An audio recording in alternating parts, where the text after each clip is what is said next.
नमस्कार, जय हिंद, वंदे मातरम। एक बार फिर से आप सभी मेरे प्यारे स्टूडेंट्स का स्वागत है आज की इस नई वीडियो में। तो आज स्टूडेंट्स आप लोगों के लिए बहुत ही ज़रूरी क्वेश्चंस के साथ में हाजिर हैं एक बार फिर से। जैसा कि आपको पता है अभी तक हमारा चैप्टर औसत चल रहा है और आज हम इसका आखिरी पार्ट लेकर के आए हैं। आज से आपका चैप्टर ये फाइनल हो जाएगा, क्योंकि आज जो भी टाइप्स के क्वेश्चन बचे हैं वो मैं आपको क्लियर करा दूंगा। फिर आज से आपके सारे के सारे टाइप्स के क्वेश्चन जो कि औसत से आपके एग्जाम में पूछे जाते हैं वो सारे के सारे टाइप के क्वेश्चन आपके आज कंप्लीट हो जाएंगे। तो इसलिए स्टूडेंट्स आज की वीडियो पूरा आखिर तक देखिएगा और इस वीडियो को अपने सभी फ्रेंड्स के साथ में ज़रूर शेयर कर दीजिए। तो स्टूडेंट्स, मैं हूं हरीश मिश्रा और एक बार फिर से आपका स्वागत है हमारे इस यूट्यूब चैनल पे। और आज आप हमारे साथ में पढ़ने वाले हैं औसत का पार्ट आखिरी, जो कि पार्ट आज 3 है।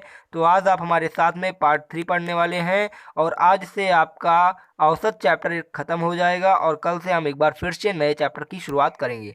तो स्टूडेंट्स, चलिए चलते हैं आज के इस चैप्टर की ओर बढ़ते हैं और आज का आपका सारा का सारा क्वेश्चन सॉल्व कराते हैं। हो सकता है आज की ये वीडियो थोड़ा छोटी रहे, तो आप लोग थोड़ा एडजस्ट कर लीजिएगा, क्योंकि आज ज़्यादा क्वेश्चन नहीं है। क्योंकि जितने भी टाइप्स के क्वेश्चन होने चाहिए आपके हम करा चुके हैं, जो भी आपका बचा है वो आज हम कराने जा रहे हैं। तो चलिए स्टूडेंट्स स्टार्ट करते हैं। इससे पहले मैं आपको बता दूं, आपको मैं रोज़ सुबह 7 बजे क्लासेस देता हूं। तो आपको रोज़ सुबह 7 बजे मैथमेटिक्स की क्लास अटेंड करनी है और जो भी क्लासेज अन्य होती हैं जैसे फिजिक्स केमिस्ट्री की वो आपको शाम को दी जाती हैं। तो आपको वो सारी क्लासेज जो हैं शाम को 7 बजे आपको मिल जाती हैं, तो वो आप शाम को अटेंड कर सकते हैं। तो स्टूडेंट्स, चलिए आज के इस क्वेश्चंस की ओर से बढ़ते हैं और आपकी शुरुआत करते हैं आज के इस चैप्टर का और बेहतरीन तरीके से सारे का सारा क्वेश्चन करेंगे।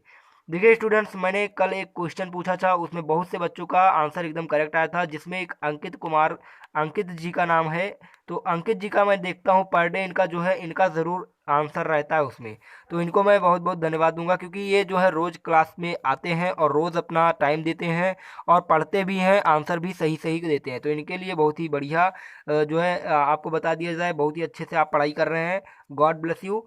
तो स्टूडेंट्स, आप भी ऐसे डेली हमारी क्लासेज अटेंड कीजिए और डेली आप लोगों को जितने भी क्वेश्चन पूछे जाएं वो आपको क्वेश्चन को बताना है, आपको उसका आंसर कमेंट करना है और हमारे साथ में डेली जुड़े रहना है। तो चलिए स्टूडेंट्स, आपको बता दिया जाए, जो अंकित जी हैं इन्होंने जो है टेस्ट भी दिया था और टेस्ट में भी इनका अच्छा मार्क्स आया था। ठीक है, इनका टेस्ट में भी अच्छा मार्क्स आया था। इनका जो है हमने 50 नंबर का टेस्ट लिया था, 50 में 50 इनका टेस्ट में भी आया था। तो इनको बहुत बहुत बधाई। और आप ऐसे ही सभी स्टूडेंट्स पढ़ते रहें, जिससे आपका भी नाम यहाँ पे बोला जाए। तो आप लोग ज़्यादा से ज़्यादा स्टूडेंट्स तक इस वीडियो को जरूर शेयर कीजिए, जिससे अन्य स्टूडेंट्स भी जुड़ सके हमारे साथ में। चलिए देखिए, हमने आपको जो फार्मूला था मैंने बताया था, आपको फार्मूला याद रखना है। सारे के सारे फार्मूला जितने भी होते हैं आपको सारे फार्मूला याद रखने हैं, क्योंकि अगर आप फार्मूला नहीं याद रखते हैं तो आपके क्वेश्चन फंस सकते हैं। चलिए हम स्टार्ट करते हैं आज की वीडियो और पहले क्वेश्चन की ओर बढ़ जाते हैं। देखिए, मैंने एक बार फिर से आपको बता दूं, ये जो मैंने आपको बताया था ये आपके लिए इस चैप्टर का ब्रह्मास्त्र है। इसे अगर आप याद रखते हैं तो आपके सारे के सारे क्वेश्चन समझ लीजिए लग जाएंगे। देखिए, एवरेज क्या होता है आपका, औसत बराबर क्या होता है। औसत बराबर आपका जो होता है स्टूडेंट्स, वो आपका होता है क्या, सम ऑफ क्वांटिटी, यानी कि जो भी आपकी क्वांटिटी होंगे जितने उनका योग होगा और अपान में क्या होगा, आपका नंबर ऑफ क्वांटिटी होगा। तो ये आपको औसत का फार्मूला हमेशा याद रखना है। चलिए अब बढ़ते हैं आपके क्वेश्चन की तरफ और आपका आज का क्वेश्चन जो भी है उसे सॉल्व कराते हैं। देखिए, सबसे पहले तो आपका होमवर्क वाला क्वेश्चन आ गया। जैसा कि मैंने अभी बताया था, कुछ बच्चों का नाम बताया, एक बच्चे का उसने जो है हमेशा की तरह आज भी क्वेश्चन का आंसर एकदम सही दिया था। देखिए, प्रथम लगातार 11 विषम संख्याओं का औसत क्या होगा। तो मैं कहूँगा इसका आंसर ए वाला होगा 11। अब आप कहेंगे इसका आंसर तो 11 कैसे हो गया, ये तो वही लिख दिए हम। तो हाँ, एकदम आप सही समझ रहे हैं, वही हमने लिख दिया। क्यों लिख दिया, क्योंकि इसका एक फार्मूला होता है कि प्रथम लगातार यन विषम संख्याओं का औसत क्या होगा। तो इसका औसत होगा आपका यन। अगर यहाँ पे सम हो जाता, विषम के जगह पे सम हो जाता, तो यहाँ पे आपका फार्मूला चेंज हो जाता। लेकिन यहाँ पे आपका विषम है तो विषम के लिए आप क्या लगाएंगे, एन ही आपका आंसर हो जाएगा। तो एन बराबर यहाँ पे 11 दिया था, तो हमारा आंसर क्या हो जाएगा, 11। यही आपका राइट आंसर हो जाएगा स्टूडेंट्स। तो उम्मीद करते हैं अब आपको ये क्वेश्चन जो कि कल का आपका होमवर्क था, तो जितने बच्चों ने 11 आंसर दिया था उनका तो एकदम से राइट आंसर है। और आज अगर आपने आंसर नहीं दिया था तो आज आप समझ भी गए होंगे। तो चलिए, क्वेश्चन आज का ये पहला क्वेश्चन आपका होमवर्क का था, ये आपका क्लियर हो गया होगा। अब चलते हैं अगले क्वेश्चन की तरफ और आपका अगला क्वेश्चन सॉल्व कराते हैं। आज का पहला क्वेश्चन,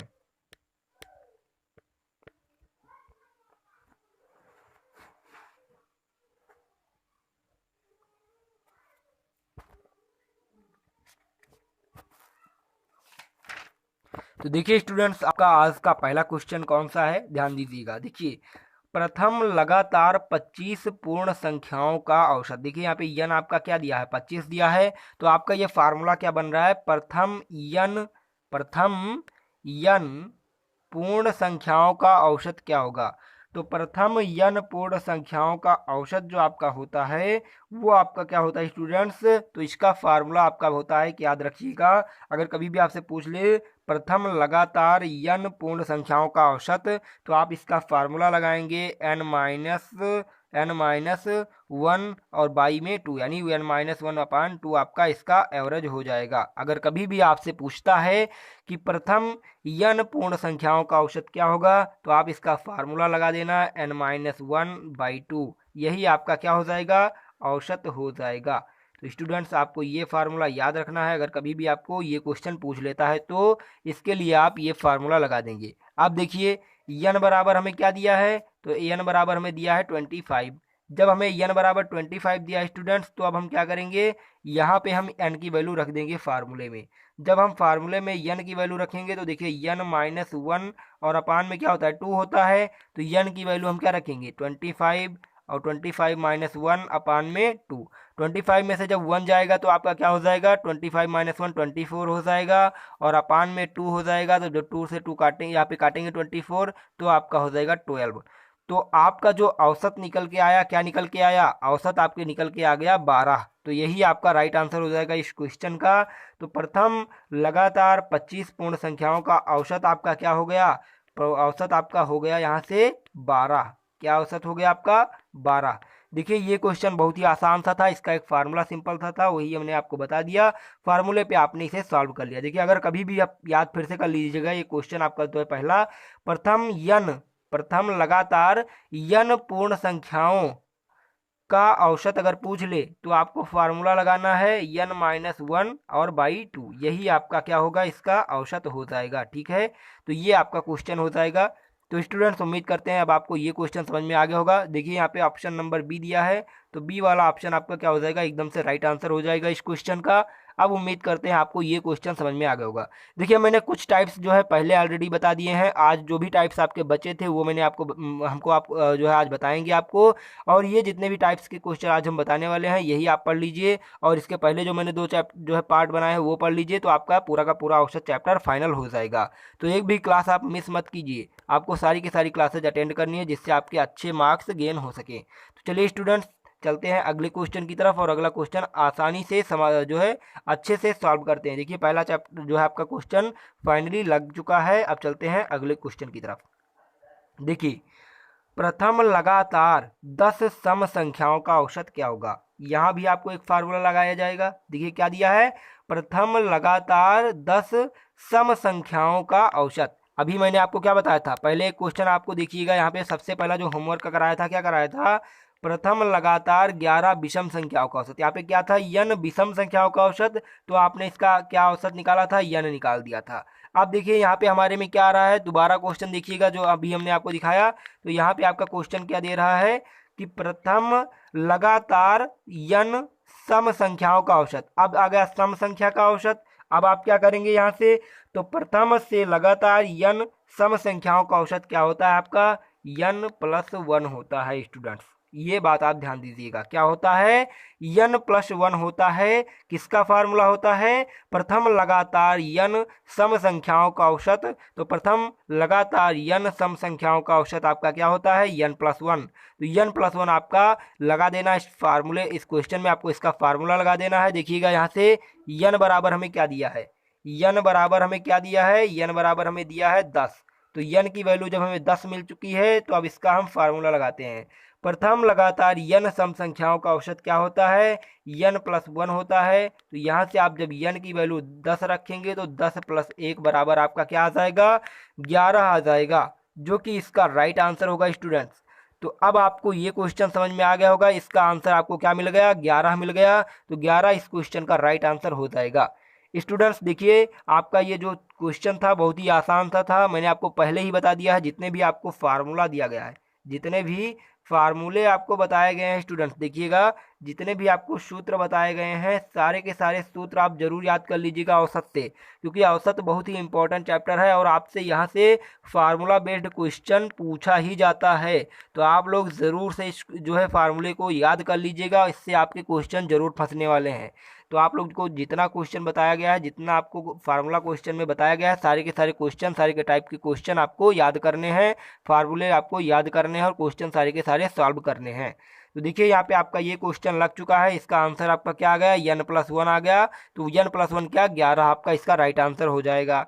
देखिए हमने इसका फार्मूला क्या लगाया, प्रथम लगातार n सम संख्याओं का औसत क्या होता है, n+1 होता है। अगर यहीं पर विषम हो जाता तो विषम के लिए केवल n हो जाता, ठीक है। तो बस यही इसमें फर्क है n और n+1 में और सम और विषम में, ठीक है स्टूडेंट्स। अब आपको ये क्लियर हो गया होगा, उम्मीद करते हैं। अब अगर ऐसा क्वेश्चन आपको देखने को मिले तो आप आसानी से लगा पाएंगे। कितना ज़्यादा आसान है आप खुद ही देख सकते हैं, इसका आंसर मात्र 1 सेकंड में आप देखते ही दे पाएंगे, ये मेरा मानना है। तो स्टूडेंट्स अगर आपको वीडियो अच्छी लग रही है तो तुरंत पहले तो लाइक करिए और इस वीडियो को अपने सभी फ्रेंड्स के साथ में ज़रूर शेयर करिए और उनसे भी कहिए कि डेली 7 बजे क्लासेज अटेंड करें, डेली सुबह 7 बजे क्लासेज अटेंड करें, क्योंकि मैथमेटिक्स की बढ़िया बेस्ट सबसे अच्छी क्लासेज चलाई जा रही हैं आपके लिए, यूनिक तरीके से आपको समझाया जा रहा है।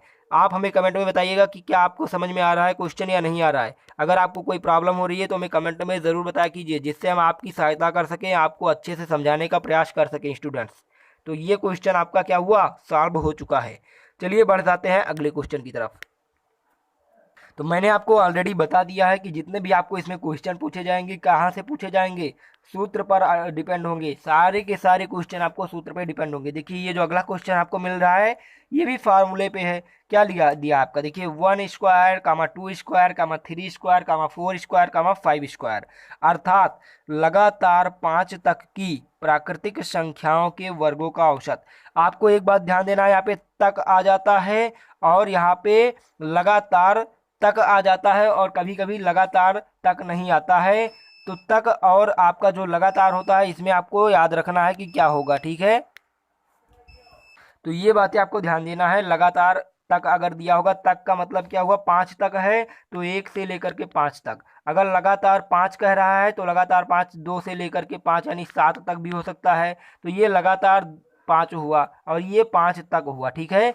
तो ये बातें आपको ध्यान देनी है स्टूडेंट्स, ठीक है। अब देखिए यहाँ पे क्वेश्चन का फार्मूला क्या होगा। देखिए यहाँ पे क्वेश्चन दिया है लगातार 5 तक की प्राकृतिक संख्याओं के वर्गों का औसत क्या होगा, वर्गों का औसत क्या होगा, ठीक है। तो यहाँ पे जो आपका फार्मूला बनेगा क्या बनेगा, लगातार लगातार n तक की प्राकृतिक संख्याओं के वर्गों का औसत, n तक की लगातार n तक की प्राकृतिक संख्याओं के वर्गों का औसत, इसका फार्मूला क्या होगा। तो मैं आपको बताता हूं, फार्मूला याद कर लीजिएगा, लिख लीजिएगा, अपने दिमाग में बिठा लीजिएगा। देखिए फार्मूला क्या होता है, फार्मूला आपका होता है n+1 2n+1 अपान में क्या 6, ठीक है। ये आपका इस क्वेश्चन का फार्मूला होता है। यहाँ पे देखिए n की वैल्यू क्या दी हुई है, n बराबर दिया है हमें 5, तो n तो आपका 5 हो गया। यहाँ पे केवल और केवल हमें n चाहिए था। अब फार्मूला लगाएंगे, फार्मूले में n का वैल्यू हम रखेंगे।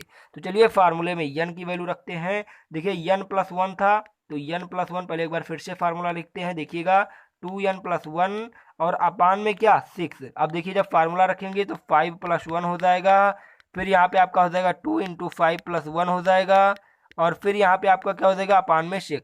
5+1 क्या हो गया 6 हो गया, इंटू में 5 दूनी 10 और एक क्या 11/6। देखिए 6 से 6 कट गया, फिर बच गया क्या हमारे पास 11 बच गया। तो 11 इसका क्या होगा, आपका राइट आंसर हो जाएगा स्टूडेंट्स। तो यही इस क्वेश्चन का आंसर होगा। देखिए कहाँ पे आपका ऑप्शन आ रहा है, ऑप्शन आपका आ रहा है सी वाला। तो इस क्वेश्चन का राइट आंसर आपका क्या आया, 11 आ गया। तो देखिए स्टूडेंट्स इसका फार्मूला एकदम सिंपल सा था, मैंने आपको बता दिया पहले ही कि जितने भी क्वेश्चन इसमें से पूछे जाते हैं अधिकतर क्वेश्चन आपके फार्मूले पे ही होते हैं। तो आपको क्या करना है, यहाँ पे देखिए फार्मूला आपको लगाना है। अगर कभी भी आपसे पूछ लेता है लगातार n तक की प्राकृतिक संख्याओं के वर्गों का औसत क्या होगा, तो आपको फार्मूला लगा देना है n+1 फिर 2n+1 अपान में 6। ये फार्मूला आपका लगेगा। अब देखिए जब फार्मूला लगा देते हैं तो आंसर हमें क्या मिल गया, 11 मिल गया। प्रथम से लगातार 5 तक की प्राकृतिक संख्याओं के वर्गों का औसत क्या मिल गया, 11 मिल गया। तो स्टूडेंट्स अब आपको ये क्वेश्चन क्लियर हो गया होगा। अगर आपसे कभी भी ऐसा क्वेश्चन पूछ लेता है तो अब आप इसे क्लियर से आसानी से लगा पाएंगे, ये मेरा मानना है। तो स्टूडेंट्स आपको क्वेश्चन समझ में आ गया होगा। तो देखिए चलते हैं अगले क्वेश्चन की तरफ, और ये भी क्वेश्चन आपका आसानी से मैंने सॉल्व करा दिया। देखिए जितने भी टाइप्स के क्वेश्चन यहाँ पे होते हैं सारे के सारे मैं आपको कराने वाला हूँ। देखिए औसत के मैंने 2 पार्ट ऑलरेडी पढ़ाए हैं, जिनमें से आपके ज़्यादा से ज़्यादा यानी 80% आपका क्लियर हो चुका है, 80% आपका कवर करा दिए हैं। 20% जो बचा था आज की वीडियो में कवर हो जाएगा। कुछ क्वेश्चंस मैंने करा दिए हैं, अब 1-2 क्वेश्चन आपका और बचा है, वो भी हम करा देते हैं। देखिए इसका आपका आंसर लग गया होगा। अब आपका इसका आंसर आ गया होगा। 5 तक की प्राकृतिक संख्याओं के वर्गों का औसत क्या आ गया, 11 आ गया। इसका राइट आंसर आपको मिल चुका है। चलिए बढ़ते हैं अगले क्वेश्चन की तरफ स्टूडेंट्स, और अगला क्वेश्चन भी करते हैं। तो देखिए अगला क्वेश्चन करने से पहले एक बार फिर से मैं बता दूं कि आप लोग अपने सभी फ्रेंड्स के साथ में इस वीडियो को जरूर शेयर करें, जिससे अन्य फ्रेंड्स भी आपके जुड़ सकें। और स्टूडेंट्स आपको बता दें इस वीडियो को आप लाइक ज़रूर करिए, क्योंकि एक वीडियो आप अगर देखते हैं वीडियो तो लाइक करने में आप कंजूसी मत कीजिए।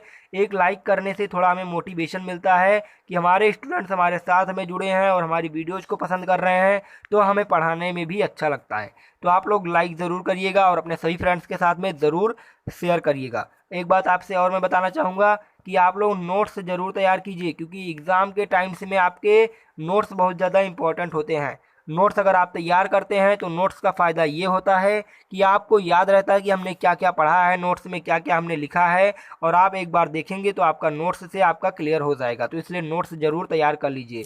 तो स्टूडेंट्स चलिए चलते हैं अगले क्वेश्चन की तरफ।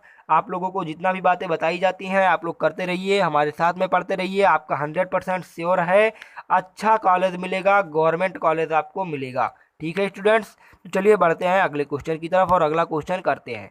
देखिए शानदार तरीके से सारे के सारे क्वेश्चन किए जाएंगे, और आपका जो भी चैप्टर अगला रहेगा वो भी हम अच्छे से पढ़ेंगे। देखिए जो अगला आपका क्वेश्चन है क्या है, 5 बच्चों की औसत आयु 8 वर्ष है। यदि बच्चों की आयु में पिता की आयु जोड़ दी जाती है तो उनकी औसत आयु क्या हो जाती है, 15 वर्ष हो जाती है। पिता की आयु कितनी है, पिता की आयु कितनी है स्टूडेंट्स। देखिए अब हम क्या करेंगे, इस ऐसा क्वेश्चन मैंने ऑलरेडी आपको 2 क्वेश्चन करा दिए हैं। ठीक है, अगर आपने नहीं देखा तो मैं पार्ट 1 जाकर के पार्ट 2 देख लीजिएगा। 2 क्वेश्चन ऐसे आपको मिलेंगे, मैंने कराया है। तो ये सारे क्वेश्चन तो बहुत ही इजी क्वेश्चन है। औसत से जितने भी क्वेश्चन आते हैं बहुत ही आसान से क्वेश्चन आपसे पूछे जाते हैं। देखिए इसे कैसे लगाना है। देखिए 5 बच्चों का औसत आयु कितना है, 5 बच्चों का औसत आयु 8 वर्ष है। तो यहाँ से 5 बच्चों का कुल आयु क्या हो जाएगा, 5 बच्चों की 5 बच्चों की कुल आयु क्या हो जाएगी आपकी, कुल आयु। तो 5 बच्चों की कुल आयु हमें यहाँ से क्या मिल जाएगी स्टूडेंट्स, 5 गुणे 8 मिल जाएगी, क्योंकि औसत आयु जब 8 वर्ष है तो 5 9 8 क्या हो गया आपका 40 वर्ष आपका क्या हो गया, 5 हो गई। अब देखिए पिता की आयु अगर जो वर्ष हो जाती है,